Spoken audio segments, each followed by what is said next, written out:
Update berita Timnas Indonesia. Ada 3 hal. Apa saja? Sebelumnya subscribe dan like terlebih dahulu. Silahkan.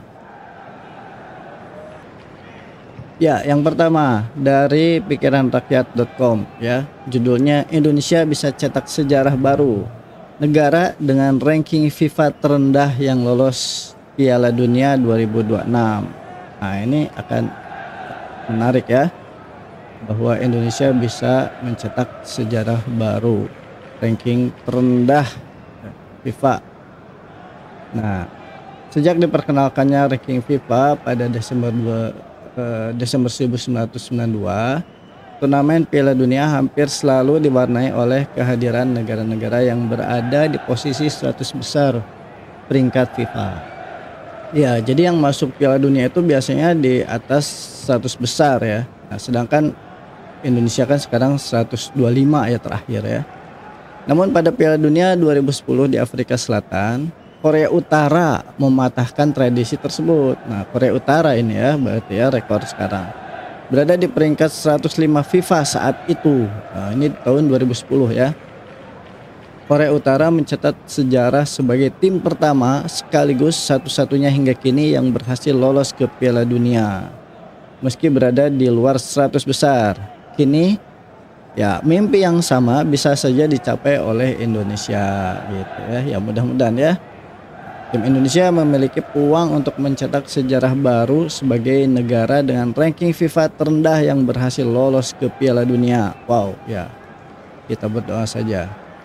Saat ini skuad Garuda berada di peringkat 125 FIFA setelah kemenangan luar biasa atas Arab Saudi di kualifikasi Piala Dunia 2026 kemarin ya. Ya, apabila Indonesia mampu meraih hasil positif dalam sisa pertandingan kualifikasi, peluang untuk menduduki posisi kedua klasemen grup terbuka lebar. Ya, peluangnya terbuka lebar ya. Mudah-mudahan bisa menang terus nih ya. Nah, posisi akan memastikan JIJS dan kawan-kawan lolos langsung ke Piala Dunia 2026 ya, tanpa harus melalui ronde keempat kualifikasi.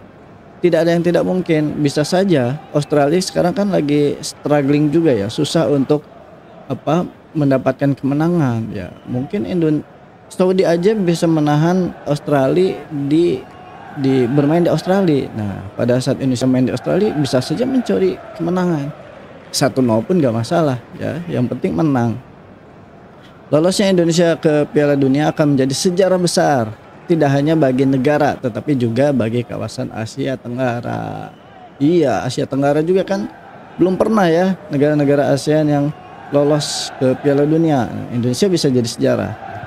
Salah satu sejarah yang bisa dicetak timnas Indonesia jika langsung lolos Piala Dunia 2026 adalah menjadi negara-negara ranking FIFA terendah yang bisa lolos Piala Dunia. Kalau tadi sejarah negara Asia Tenggara yang lolos Piala Dunia, ya itu sudah bisa kita cetak juga ya, meskipun rankingnya sudah yang terbaik gitu ya. Nah, prestasi ini akan menunjukkan bahwa peringkat FIFA bukanlah penentu mutlak dalam sepak bola ya, melainkan kerja keras, strategi dan determinasi yang menjadi kunci sukses. Iya, memang tidak mutlak ya, tetapi umumnya pasti karena kualitas mereka terjaga. Bisa saja pada saat mereka ranking besar itu masuk Piala Dunia, tetapi pada saat turnamen di Piala Dunianya itu mengalami penurunan ya. Mengalami underperformance gitu ya. Jadi bisa saja mereka akan tersingkir juga gitu. Nah, kemudian Indonesia ini sebetulnya ada di peringkat di fase krusial kualifikasi ya. Tim yang dilatih Sintayong ini berada di peringkat 3 klasemen dengan menyisakan 4 laga terakhir untuk mengoleksi poin ya. Nah, dengan format baru Piala Dunia yang memperluas jumlah peserta menjadi 48 tim, peluang bagi negara-negara seperti Indonesia semakin besar. Ya, jadi negara yang sedikit yang tidak pernah masuk ke Piala Dunia pun memiliki peluang karena jumlah peserta menjadi lebih banyak.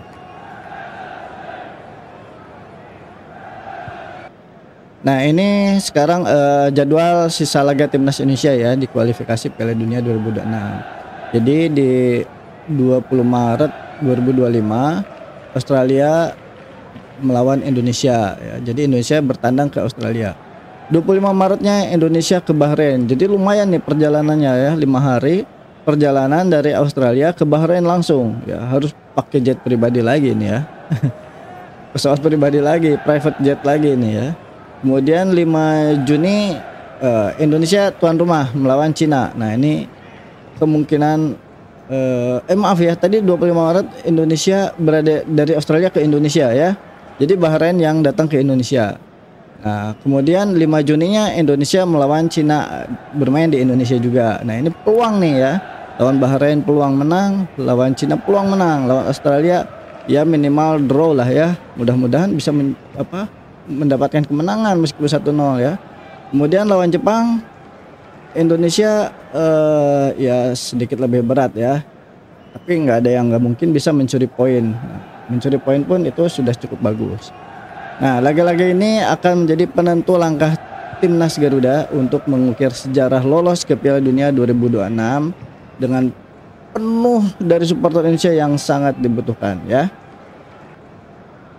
Ya, kita sekarang bahas yang kedua ya, berita yang kedua. Ini diambil dari bola.com ya.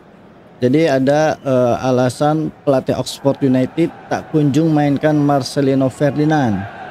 Jadi masih butuh waktu katanya ya. Liga Inggris itu mengerikan. Nah, kita bahas ya. Nah, pelatih Oxford United ya Des Buckingham ya mengaku menonton pertandingan timnas Indonesia melawan Arab Saudi. Dalam laga tersebut, anak buahnya Marcelino Ferdinand mencetak 2 gol. Nah, kami duduk di sini saat makan siang dan sebenarnya kami menontonnya. Yang mencetak 2 gol, kedua gol itu memberikan kemenangan melawan negara kuat seperti Arab Saudi. Ya, itu menjadi hal yang hebat ya untuknya dan juga sepak bola Indonesia katanya ya melalui Oxford Mail. Namun itu bukan berarti Marcelino langsung mendapat tempat di tim utama klub EFL Championship itu ya. Kode dari Des, Marcelino harus masih berjuang lebih keras lagi ya. Dalam laga terbaru melawan Middlesbrough, Marcelino duduk di bangku cadangan tanpa dimainkan dan ini sudah ketiga kalinya Oxford United kalah 2-6 katanya seperti itu. Nah, ia membutuhkan waktu untuk beradaptasi dengan apa yang kami lakukan ya dan bagaimana kami melakukannya. Sepak bola Inggris merupakan hewan buas yang berbeda dengan apa yang biasa ia rasakan, lanjut Des ya. Jadi ya memang sih atmosfernya berbeda ya. Jika ia bisa terus berkembang dengan kecepatan yang telah ia lakukan sejak berada di sini, saya yakin tak lama lagi ia akan membuat debutnya, katanya seperti itu. Nah, kemudian di tim U21 setiap laga yang dijalani Oxford United selalu menarik perhatian pendukung timnas Indonesia. Ya, mereka selalu penasaran apakah Marcelino Ferdinand dimainkan atau tidak. Sejak bergabung dengan Oxford United di musim panas 2024, Marcelino Ferdinand belum mendapat kesempatan bermain di level senior. Ya, sejauh ini Marcelino Ferdinand baru mendapatkan kesempatan bermain di Oxford United U21 ya. Lino tampil cukup baik di level itu. Dalam laga kali ini, Marcelino duduk di bangku cadangan dan belum dimainkan.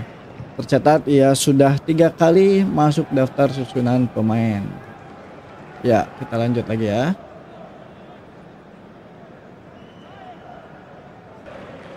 Ya, kita sekarang yang ketiga ya.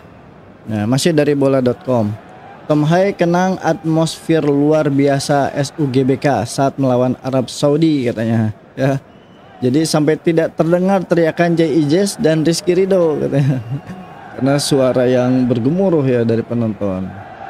Nah, ya, timnas Indonesia mengalami malam yang istimewa. Skuad Garuda meraih kemenangan 2-0 atas Arab Saudi di Stadion Utama Gelora Bung Karno.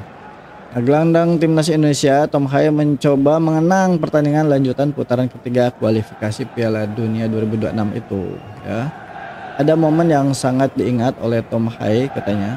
Momen itu terjadi beberapa saat sebelum Marcelino Ferdinand mencetak gol pertama di timnas Indonesia. Di menit ke-31, di menit ke-31, Tom Haye menguasai bola di lini tengah.